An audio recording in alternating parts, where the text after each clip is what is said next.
Assalamualaikum warahmatullahi wabarakatuh. Sahabat Star dimanapun Anda berada. Kemarin saya baru mengisi sebuah acara yang berjudul Malang Holistic Wellness. Di sana saya ketemu para pebisnis yang pengen sehat. Saya juga ketemu dengan para keluarga yang pengen berdaya. Saya ketemu banyak orang-orang yang pengen bertumbuh dengan cara membersihkan emosi-emosi negatif yang ada dalam dirinya.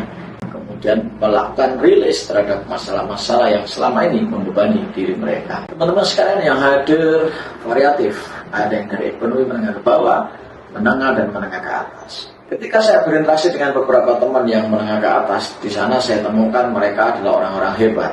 Ada yang staf ahli kementerian, ada yang pebisnis, ada yang kemudian tokoh masyarakat dan sebagainya. Nah, di sanalah kemudian kita sharing-sharing tentang bisnis masing-masing, tentang produk masing-masing, tentang kerjaan masing-masing. Alhamdulillah, seperti yang saya bayangkan sebelumnya, bahwa di sana terjadilah yang namanya interaksi bisnis, bahkan kemudian mengarah ke transaksi bisnis. Nah, teman-teman sekalian, bagi Anda yang kesulitan menjualan produk Anda ingat kembali teori STP, segmenting, targeting, dan positioning. Di buku ini yang berjudul Nilai 5, buku yang saya tulis ini, yang menjadi bestseller ini, sudah saya terangkan bahwa kita tidak bisa menjual produk kita ke semua orang. Kita harus tahu produk kita segmennya siapa. Contoh training saya, outbound saya, jasa konsultan saya, segmennya tentunya adalah mereka-mereka yang secara demografi, adalah mereka-mereka yang secara ekonomi menengah ke atas, adalah mereka-mereka yang secara bisnis sudah punya tim yang kemudian mereka butuh untuk di training, di outbound, atau di scale up secara bisnisnya.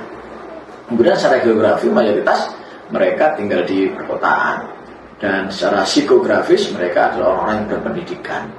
Nah, teman-teman sekalian, itu kalau dari sisi segmenting. Bagaimana dari sisi targeting? Nah, dari sisi targeting tentunya saya harus lebih spesifik lagi.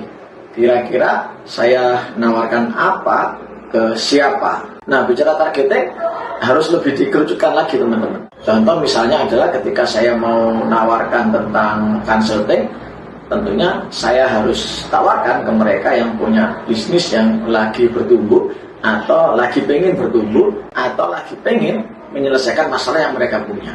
Ini saya ketahui ketika saya sudah berkomunikasi, ketika saya sudah melakukan coaching need analysis.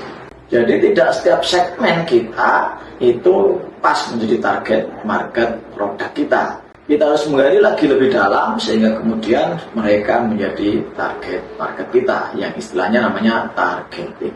Kemudian tentunya dalam diskusi-diskusi yang terjadi, mereka membandingkan apa yang kita punya dengan siapa yang mereka kenal, dengan jasa-jasa sejenis yang mereka tahu, dengan layanan-layanan sejenis yang mereka miliki. Nah, disinilah kita harus mulai punya positioning.